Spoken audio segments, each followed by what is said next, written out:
Technology. Deep fake એઆઈની આડઅસરથી સર્જાયેલો નવો પડકાર. અસલી નકલી.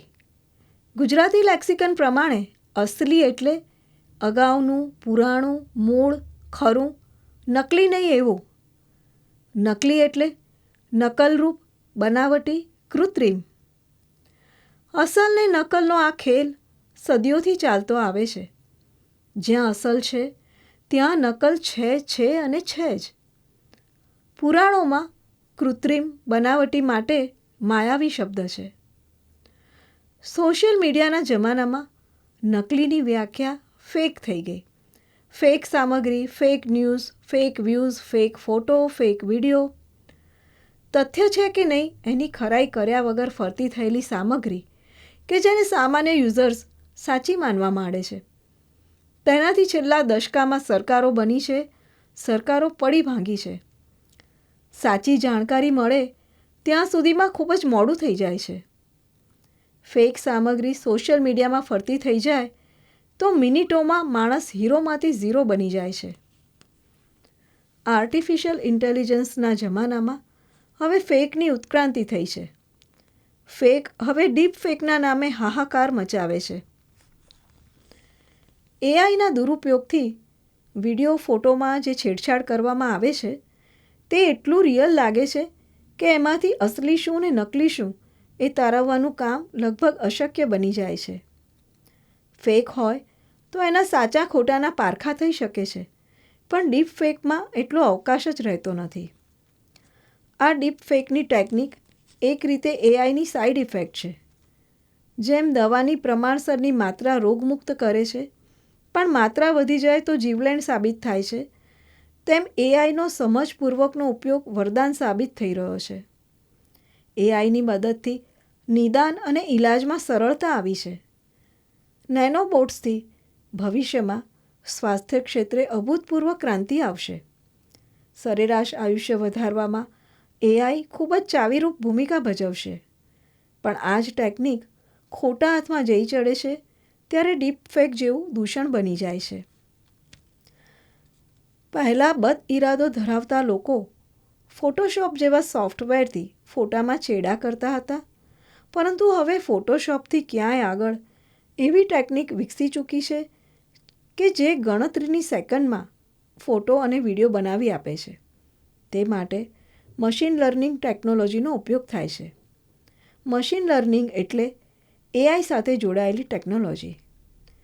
એનો ઘણી બધી બાબતોમાં ઉપયોગ થઈ રહ્યો છે.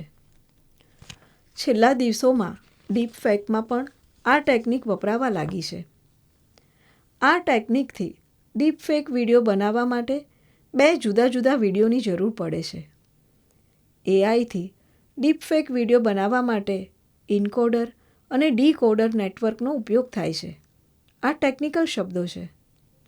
ઇન્કોડર નેટવર્ક સોર્સ કન્ટેન્ટ એટલે કે અસલી વિડીયોના બધા જ લેયર્સ જુદા પાડીને ડીકોડર નેટવર્કને મોકલે છે. એ પછી જે આઉટપુટ નીકળે તે અદ્દલ અસલી જેવું હોય છે.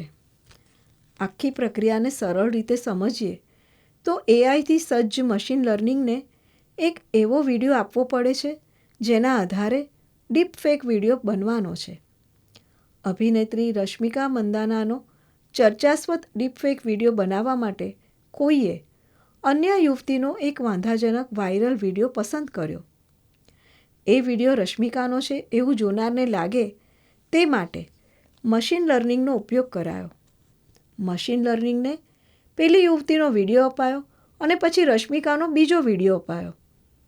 એઆઈ સજ્જ મશીન લર્નિંગ ટેકનિકે બંને વિડીયોના બધા જ લેયર્સ અલગ પાડ્યા. રશ્મિકાનો ચહેરો અને તેની ચામડીનો રંગ એના અસલી વિડીયોમાંથી લીધા અને પેલી યુવતીના વાંધાજનક વિડીયોમાં ચહેરો જોડી દીધો. ચામડીનો રંગ બદલીને રશ્મિકાની ચામડીના રંગ જેવો કરી નાખ્યો. ટૂંકમાં વિડીયોમાં દેખાતી યુવતી રશ્મિકા હતી, છતાં રશ્મિકા ન હતી. રશ્મિકાનો ચહેરો હતો, પણ એમાં જે એક્ટ કરતી રશ્મિકા દેખાતી હતી તે બીજી યુવતીની હતી. દરેક ફોટો વિડીયોમાં અદૃશ્ય લેયર્સ હોય છે. એ બધા એડિટિંગ સોફ્ટવેરમાં જ દેખાય. ડીપ ફેક વિડીયો બનાવતી એપ્સ એક કુશળ વિડીયો એડિટર કરતાંય વધુ સલુકાઈથી ગણતરીની મિનિટોમાં કામ પાર પાડે છે અને બધા લેયર્સ સાથે છેડછાડ કરીને 2 વિડીયોમાંથી નવો ડીપ ફેક વિડીયો બનાવે છે. આવી તો કેટલીય એપ્સ ઓનલાઈન ઉપલબ્ધ છે. બે રોકટોક એને ડાઉનલોડ કરી શકાય છે. રશ્મિકા મંદાના, કાજોલ, આલિયા ભટ્ટ, કેટરીના કૈફ, સચિન તેંડુલકરની દીકરી સારા તેંડુલકર, ક્રિકેટર શુભમન ગિલ વગેરેના ડીપ ફેક વિડીયો કે ફોટો સોશિયલ મીડિયામાં વાયરલ થઈ ચૂક્યા છે. તે એટલે સુધી કે વડાપ્રધાન નરેન્દ્ર મોદી ગરબા રમતા હોય એવો વિડીયો પણ ડીપ ફેકની મદદથી બન્યો, જેનો ઉલ્લેખ ખુદ વડાપ્રધાને ભાષણમાં કર્યો અને કહ્યું હતું કે આ દૂષણને અંકુશમાં લાવવા માટે સરકાર નિયમો કડક બનાવશે. ડીપ ફેકનો દુનિયાભરમાં હાહાકાર છે, પણ ભારતમાં તો એનો બેફામ ઉપયોગ થઈ રહ્યો છે. દુનિયામાં સૌથી વધુ એક્ટિવ સોશિયલ મીડિયા યુઝર્સ દેશમાં છે. સૌથી વધુ યુવાનો સ્માર્ટફોન યુઝર્સ છે. એટલે અન્ય દેશોની સરખામણીએ દેશમાં આ દૂષણ વધારે ફેલાયું છે. ઘણી વખત પ્રસિદ્ધિ માટે, ઘણી વખત રમૂજ માટે કે કેટલીક વખત ગુનાહિત માનસિકતાના કારણે સેલિબ્રિટીને નીચા દેખાડવા ડીપ ફેક વિડીયો બનાવીને વાયરલ કરી દેવામાં આવે છે. ભારતમાં એક જ વર્ષમાં ડીપ ફેક વિડીયોમાં 350% વધારો થયો છે. રશિયાની સાયબર સિક્યોરિટી એન્ટીવાયરસ ફર્મ કાસ્પર્સ્કી લેબના અહેવાલમાં આ દાવો થયો હતો. તાજેતરની ઘટનાઓ પર નજર ફેરવીએ તો આ અહેવાલથી ઇનકાર કરી શકાય તેમ નથી.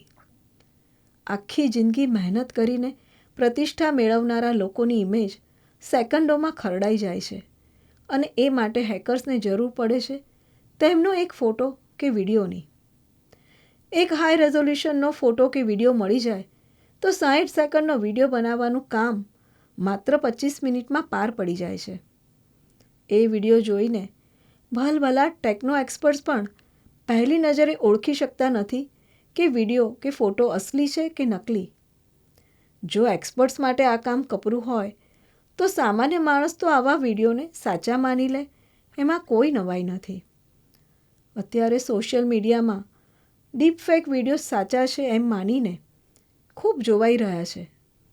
હવે તો ભારત સહિતની દુનિયાભરની સરકારો સફાળી જાગી છે અને ડીપ ફેક પર લગામ કસવાની તૈયારી શરૂ થઈ છે. છતાં આ કામ ધારણાથી ક્યાંય વધારે પડકારજનક છે.